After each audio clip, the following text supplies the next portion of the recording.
Assalamualaikum warahmatullahi wabarakatuh. Saya Natalita Fadestani dari kelas 12 IPS 3 nomor absen 25. Di sini saya akan memenuhi penugasan untuk mata pelajaran sejarah peminatan dan saya akan menjelaskan materi mengenai pengaruh revolusi industri terhadap dunia dan Indonesia. Sebelum menjelaskan pengaruh revolusi industri terhadap dunia dan Indonesia, saya akan menjelaskan sedikit mengenai apa itu revolusi industri.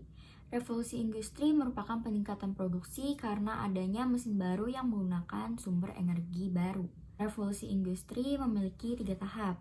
Tahap pertamanya terjadi di Inggris dan berfokus hanya pada industri tekstil dan ditandai dengan munculnya mesin pemintal benang yang diciptakan oleh James Hargreaves.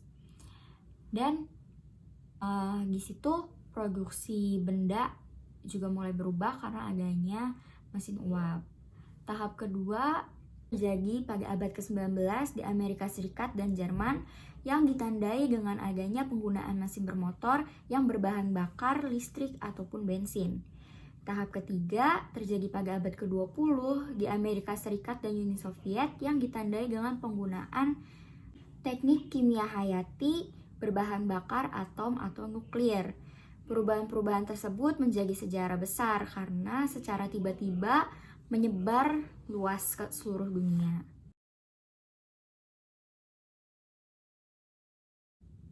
Pengaruh revolusi industri terhadap dunia yang pertama, yaitu berkembangnya sektor industri secara besar-besaran.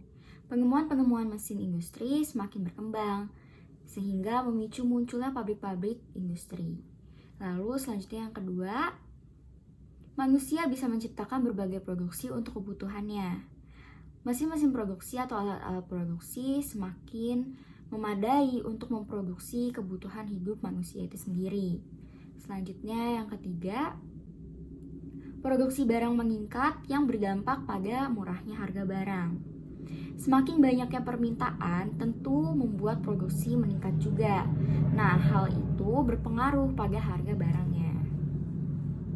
Selanjutnya yang keempat, memicu munculnya golongan buruh. Adanya pabrik-pabrik industri tentu saja membutuhkan pekerja. Nah, pekerja itu disebut juga dengan buruh.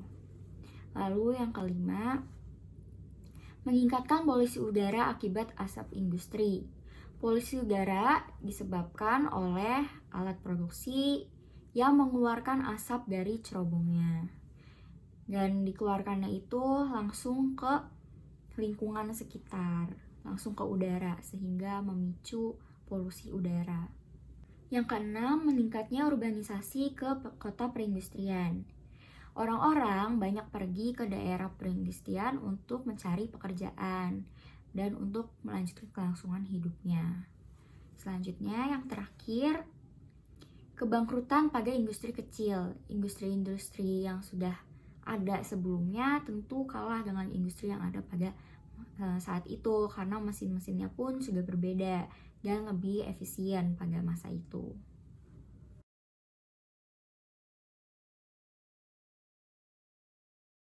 Selanjutnya, pengaruh revolusi industri terhadap Indonesia. Yang pertama, ada munculnya imperialisme modern di Indonesia. Contohnya pada saat pemerintahan Raffles terjadi tanam paksa. Itu merupakan salah satu contoh dari imperialisme modern yang ada di Indonesia. Selanjutnya, yang kedua, pembangunan jalur kereta api di Jawa dan jalur darat di pelosok. Hal ini untuk memudahkan distribusi dari hasil-hasil produksi industri. Jadi Belanda saat itu membentuk jalan untuk memudahkan pendistribusian. Lalu yang ketiga, banyak pemodal atau investor asing yang masuk ke Indonesia. Banyaknya pabrik-pabrik industri tentu membuka jalan untuk para investor asing yang masuk ke Indonesia untuk menanamkan modalnya. Lalu selanjutnya yang keempat, keterampilan masyarakat bertambah dalam penggunaan mesin. Ini merupakan salah satu pengaruh di bidang teknologi karena masyarakat itu jadi paham mengenai penggunaan mesin yang lebih modern. Selanjutnya, yang kelima, penggolongan buruh berdasarkan kemampuan dan keterampilan.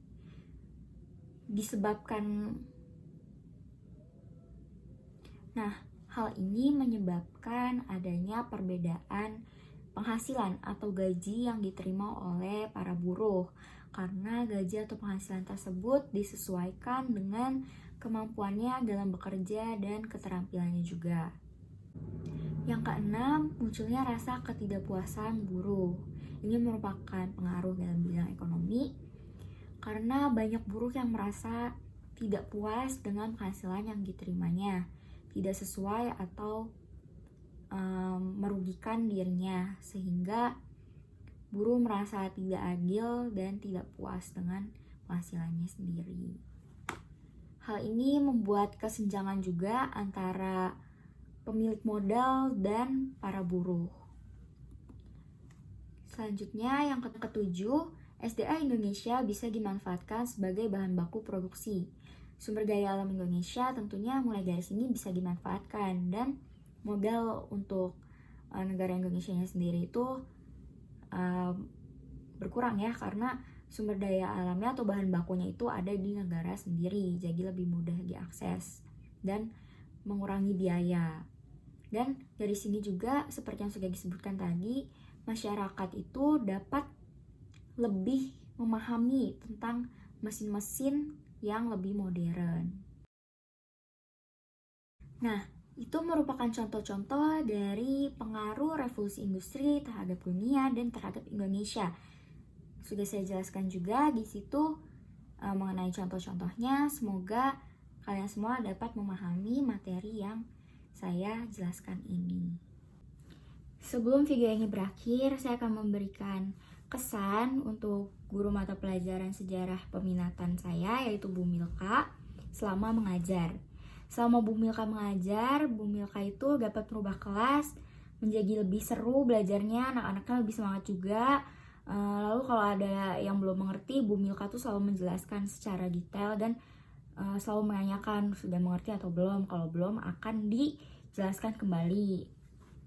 Lalu Bu Milka itu kalau lagi memberi tugas, dia itu tidak lepas tangan, tapi keliling ke muridnya masing-masing untuk menanyakan ada kesulitan atau tidak. Jadi kalau ada tugas dari Bu Milka, saya jujur terbantu karena Bu Milka membolehkan untuk menanya dan memberi tahu lebih detail bagaimana pengerjaannya. Jadi tidak membuat kesulitan juga. Mungkin segitu kesan dari saya untuk Bu Milka. Sekian video penugasan mengenai pengaruh revolusi industri terhadap dunia dan Indonesia. Kurang lebihnya mohon maaf. Wassalamualaikum warahmatullahi wabarakatuh.